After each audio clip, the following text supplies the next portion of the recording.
Gen Z men 18 to 29 have reported the highest rates of loneliness ever seen before. And that shouldn't really surprise you if you spend any amount of time online. It seems like anywhere you look, you can find these rants or treatises by young men who report feeling very lonely and isolated, who say that they can't find dates, they can't make friends, and they feel more desperate by the day. One of the best places you can look to find examples of this, a place filled with young Gen Z men who just film themselves getting their feelings off their chest, is TikTok. So I decided to look into the male loneliness epidemic and the discussion of it there. And I've got some interesting clips here that I thought we'd go ahead and take a look at. Some of these have gotten quite a bit of views, so you have to imagine there's something interesting to pull from them. Let's start with this guy's, Jesse. Nobody talks about the loneliness a man goes through after a breakup, and it's not the same type of loneliness that a woman goes through, because no one talks about it? We're off to an interesting start. Really? No one talks about the loneliness a man goes through after a breakup? I feel like that's the premise of so many shows and comedies and love stories, is like guy being depressed and bed rotting for months after a breakup is pretty, like, that goes back to the 2000s at least. after the breakup, she has so many people telling her she did the right thing. She has so many people telling her she can do better. A line of 5 new guys to talk to that are waiting for her to become single, that she's probably had on her phone, and that we're just waiting for that moment. But you know what I did, and I'm pretty sure you... Like, I like how we wouldn't even accept or acknowledge the case in which this happens to men. Like, this is just a thing that happens to women. Just every girl, she's just got a roster of guys, you know? She's just leading them on, ready to get into a relationship with them whenever she's out of her current relationship. But no guy ever does this. Totally. No guy does this. There are tons of dudes that do this. What do you mean? There are tons of dudes who do this. Dudes, I believe guys cheat at a higher rate than women do. Am I wrong about that? Let me see. Historically, men report higher overall rates of infidelity than women. However, recent data shows the gender gap is closing. Surveys like the Institute for Family Studies reveal differences in how and why each gender strays. Overall rates, about 20% of ever married men and 13% of ever married women report having cheated. So either the cheaters are more honest when they're men, which cheaters are never honest, so I'm not inclined to believe that, or men just cheat more. So, like, are we really going to pretend as though that unfaithful aspect is a woman thing? Maybe I'm assuming too much. did the same thing. As you went home and you basically dwelled in your feelings alone, like not really telling a lot of people what happened. You didn't want to tell everybody that, you know, the love of your life left you. It's a feeling of embarrassment, of judgment that you don't really want to talk about, and that you don't feel safe to talk about to many people, because she can feel sad, she can feel the breakup, but she's not going to experience the same loneliness you're experiencing. This is exactly why I made my page, because I knew a lot of guys were going through this in silent, and I want to speak out. I went through a really hard breakup where I was depressed, lonely, sad, and I got through it a better man. I'm not... This is cope. This is cope. This is cope. I actually have a video I've already written the script on, and it's in the works. It's going to be a video essay, prepared video, that is on the topic of conservative men and how they're facing the greatest amount of loneliness of all of the Gen Z male demographic, and why they are, and what their cope is. This is their cope. Their cope is that it's women's fault, or that it's something out of their control. Like, I'm kind of stealing from my own script here for this future video, but notice how right now the #1 incel creator, like the king of the incels, is no longer Andrew Tate, it's Clavicular. And sure, Clavicular may be centered, he may center his entire thing around looks maxing, but the ways that he looks maxes, the most focused on things, are not actionable by most people. It's stuff like your height, or your jawbone structure, or your hairline. The kind of stuff that, like, costs immense amounts of money, clavicular amounts of money, to be able to do anything about. So from the perspective of his fans, they get their worldview validated that it's all about appearance and looks. And while, yes, they are believers in the looks maxer ideology, they believe they are hopeless because they can't afford the really extreme plastic surgery and heightening surgery and, you know, hair plug surgeries and stuff that all these influencers can afford. So they just kind of get to shirk off all responsibility or accountability for why they're not deemed as desirable by more women.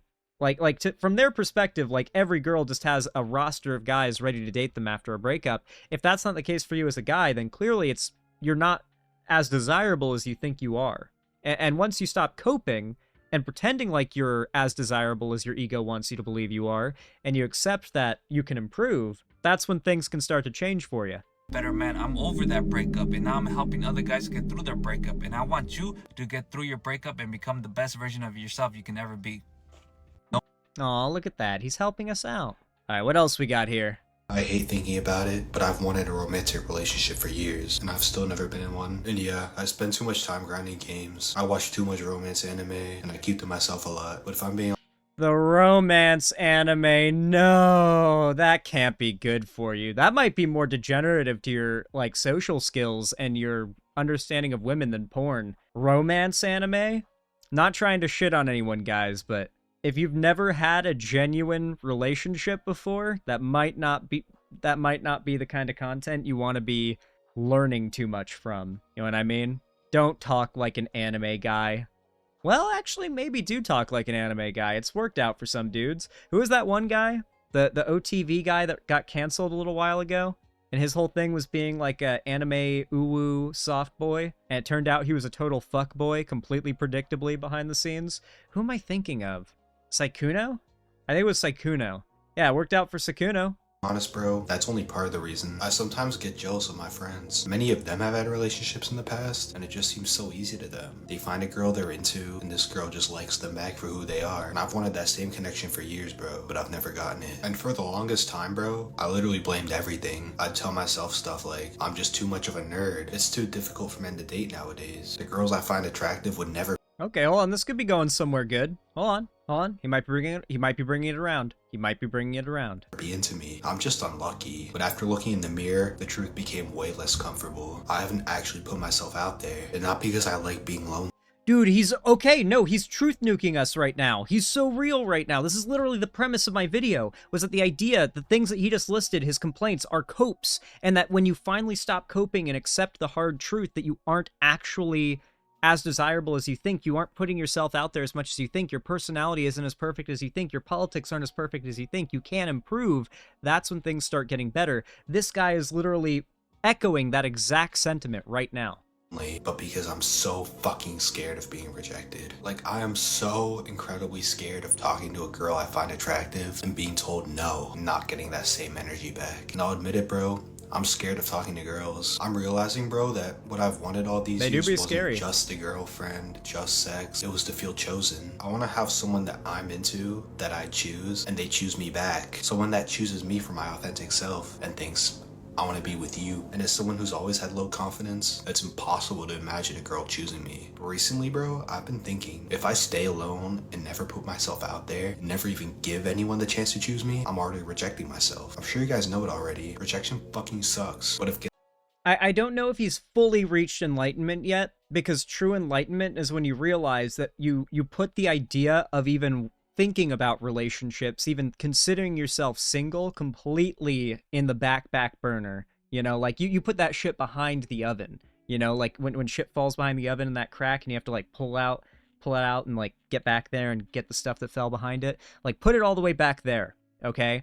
That it should be the last thing on your mind. You need to be making friends. Make friends with women. I'm gonna be real here. Gen Z has poisoned the idea of having a crush on your friend. It's seen as this like borderline predatory thing by Gen Z for some reason. It's not.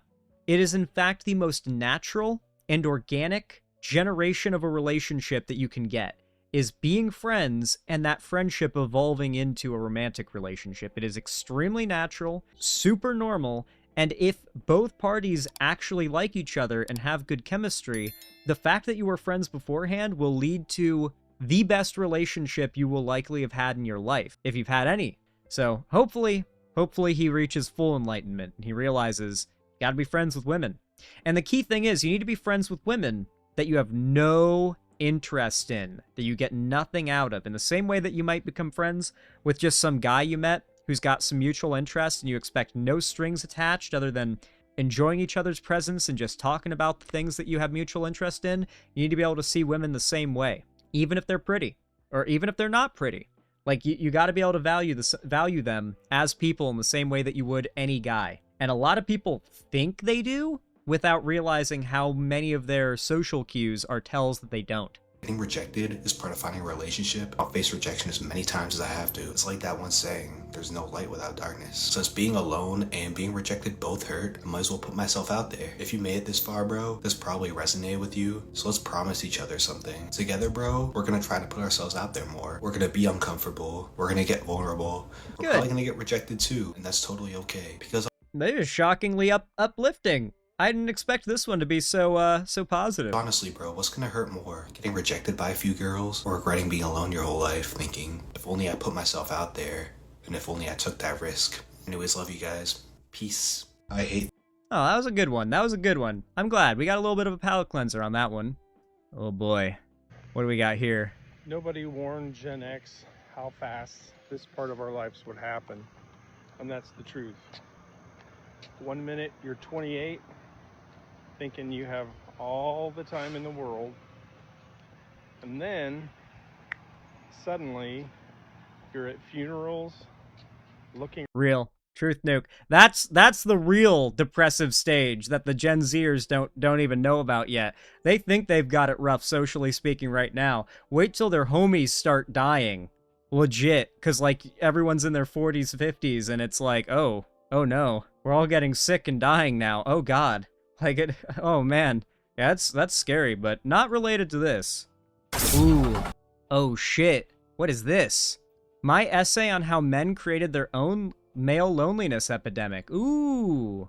TLDR, men are lonely because the patriarchy cuts them off from real connection and then tells them to blame women for it. Fucking truth nuke. That is exactly the truth. And the worst part of it is they've got all these copes to blame women, right? Like, oh, it's women have gotten too picky, yada yada. But the fact is, the idea that men have these set expectations is the patriarchy. Now, the problem is that these men are not willing to identify the patriarchy as the bad guy for two reasons. One, the cope is easier, but two, even the ones who are willing to acknowledge the or actually there's three reasons. Two, they don't even acknowledge we live in a patriarchy. Many of them think that we live in a matriarchy and that women live on easy mode. That's a very common phrase you'll hear from these guys. Women living on easy mode. And then the third point is the ones who do recognize we live in a patriarchy also recognize that, well, yeah, it kind of sucks for men. There are selling points for them. One of the biggest being the social expectation that a woman needs to get a husband and needs to rely on her husband or boyfriend as a breadwinner. When you are raised expecting that, and when you as a man go through life knowing that women are raised expecting that, it's an easy like selling point on the patriarchy. Like, well, we might have it tough on this or that, but at least every woman's got to find a husband, right? And so it's easy for those guys to say, you know what? Maybe the patriarchy ain't so bad. The patriarchy teaches men to isolate emotionally very early on. Boys are told not to cry, be tough, never emotionally rely on others, and that vulnerability is weakness. So they grow up depressed or oppressed, unable to process their emotions, and are uncomfortable with any intimacy that isn't romantic or sexual. This is a big one, but on top of that, it's unattractive to women. The patriarchy teaches men emotional intelligence? Not at all. Like, there's no emotional intelligence that's taught to men in the patriarchy. And women find men who lack emotional intelligence unattractive. So men have to learn it despite the way that our society, what our society expects of them. It's like it has to come with wisdom and lived experience. It's not something that you're generally, like, taught as a man to be, like, comfortable with your emotions and to be, like, not like repressed in any of these emotional ways, right? The patriarchy limits male friendships. Since patriarchy devalues emotional closeness, most men's friendships become actively based sports, games, drinking, and doesn't allow for deep emotional support usually seen among most women's friendships. I don't know if that point is necessarily true. I'd say men bond over like hobbies and things like sports, games, and drinking. These are hobbies as much as anybody does. Like, hobbies are just a way you make friends. This leaves men singling out their partner as their emotional outlet. With that, the patriarchy then assigns women to the role of the man's emotional caretaker. Very true. When men feel lonely, their solution is to get a girlfriend instead of building a community, learning emotional skills, and developing self-awareness. Remember what I said before? This creates a dynamic where men depend heavily on women for emotional survival. The woman feels overwhelmed and drained, and not attracted to the man. So no one's happy. The patriarchy tells men that they should find their value in money, status, sexual success, and control. So if a man struggles financially or gets rejected romantically, he authentically feels like a failure. Or automatically is what it actually says, but also authentically works too. It's not just a front. They do feel like a failure when they aren't succeeding in these ways. They've been trained to feel that way. The patriarchy discourages self-reflection and growth and offers men entitlement and resentment. Instead of men asking themselves how they can do better and learn how to connect with women, they ask themselves why women are denying them. The deepest layer of the patriarchy is that the entire system teaches men to disconnect from their own emotions to when connection does become available, most men don't know how to receive it. That's true. Lastly, the manosphere talks about the male loneliness epidemic in a way that frames it where women are the root cause. Women's standards are just too high and feminism has gone too far. Cope. That's the cope I was telling you guys about that the chuds believe instead of accepting the truth. It's always the woman's job to be the man's rehabilitation center, when in reality, it's their own system that they came up with, causing them to be emotionally cut off and lonely. Obviously, they is being used vaguely. It's not like 19-year-old men didn't invent the patriarchy, but they're, they are part of it, The male loneliness epidemic is proof that patriarchy fails everyone, even the man it was built for. True! Fucking true. This is literally what I have been arguing for so long now. The actual intersectional... Oh my god, what the fuck? The actual intersectional view on the patriarchy. At the end of the day, men should be wanting to destroy it just as much as women do. They've just been very thoroughly brainwashed into believing it's good for them. It's very similar to gender roles, right? Gender roles are for the poor. You ever think about that? Like, this whole, gender dynamic between men and women are just for the working class? Like, do you really think that insert rich guy's wife does the dishes, vacuums the house, takes care of the kids? Or do you think both of them, the wife and husband millionaire or billionaire, lounge around all day enjoying a life of luxury while all their servants do it for them? The reality is that this idea of what a man is supposed to be and what a woman is supposed to be completely goes away once you've got enough money. The patriarchy was not made for working class men.